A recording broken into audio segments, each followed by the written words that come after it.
আসন্ন ত্রয়োদশ সংসদ নির্বাচনে জয় পেতে বহুমুখী তৎপরতা চালাচ্ছে জামায়াতে ইসলামী সহ সমমনা ৮টি দল।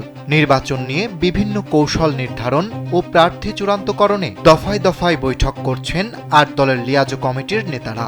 এরই মধ্যে একক প্রার্থী ঘোষণার লক্ষ্যে আসন সমঝোতা নিয়ে আলোচনা শুরু করেছে দলগুলো। প্রথমে জামায়াতে ইসলামী সমমনা অন্যান্য দলের প্রতিনিধির সঙ্গে পৃথকভাবে আলোচনা করছে। পর্যায়ক্রমে অন্য দলের সঙ্গে আলোচনা শেষে সব দল নিয়ে একসঙ্গে বসে আসন ভাগাভাগির বিষয়ে সমঝোতা হবে। তাদের মুখ্য উদ্দেশ্য ওয়ান বক্স পলিসি তথা একটি বাক্সে ইসলামী দলের সব ভোট দেওয়া এবং ৮ দল মনোনীত প্রার্থীকে সর্বাত্মকভাবে বিজয়ী করা।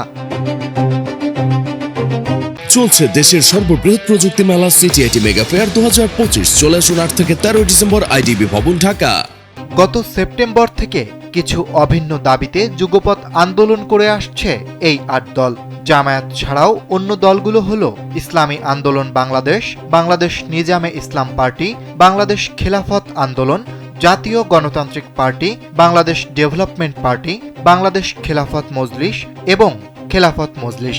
তাদের দাবি, জুলাই সনদ বাস্তবায়ন, সংখ্যানুপাতিক বা পিয়ার পদ্ধতিতে নির্বাচন, লেভেল প্লেইং ফিল্ড নিশ্চিতকরণ, জাতীয় পার্টি এবং 14 দলের কার্যক্রম নিষিদ্ধকরণ। এই দাবিতে বেশ কয়েক দফায় কর্মসূচি পালন করেছে তারা। নভেম্বরে বিভাগীয় সমাবেশও করেছে দলগুলো।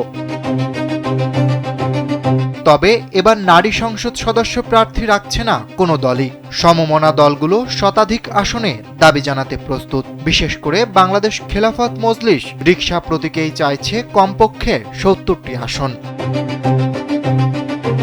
পুরানা পল্টনে সাম্প্রতিক বৈঠকে ৫টি সিদ্ধান্ত নেয় ৮ দলের লিয়াজো কমিটি। সেখানে বলা হয়, জুলাই সনদের গণভোটে হ্যাঁ-এর পক্ষে প্রচারণা অব্যাহত থাকবে ৩১ ডিসেম্বর পর্যন্ত। তফসিল ঘোষণার পর নতুন কৌশল নির্ধারণ, বিজয় দিবস উপলক্ষে পৃথক কর্মসূচি, জেলা উপজেলায় লিয়াজো কমিটি এবং নির্বাচনে আসন সমঝোতা চূড়ান্তকরণ। এদিকে খেলাফত মজলিস ইতোমধ্যে পৃথকভাবে প্রার্থী ঘোষণা করলেও সমমনা প্ল্যাটফর্মকে অগ্রাধিকার দিতেই সমঝোতার ভিত্তিতে নির্বাচনে অংশ নেয়ার কথা জানিয়েছে। তবে জামায়াতে ইসলামীর সহকারী সেক্রেটারি জেনারেল ও ৮ দলের লিয়াজো কমিটির সমন্বয়ক ডক্টর হামিদুর রহমান আজাদ কালবেলাকে বলেন, ৮ দলের কার্যক্রম কোনো নির্বাচনী জোট নয়, এটি একটি আন্দোলনের প্ল্যাটফর্ম। অরিত্র বাসু, কালবেলা।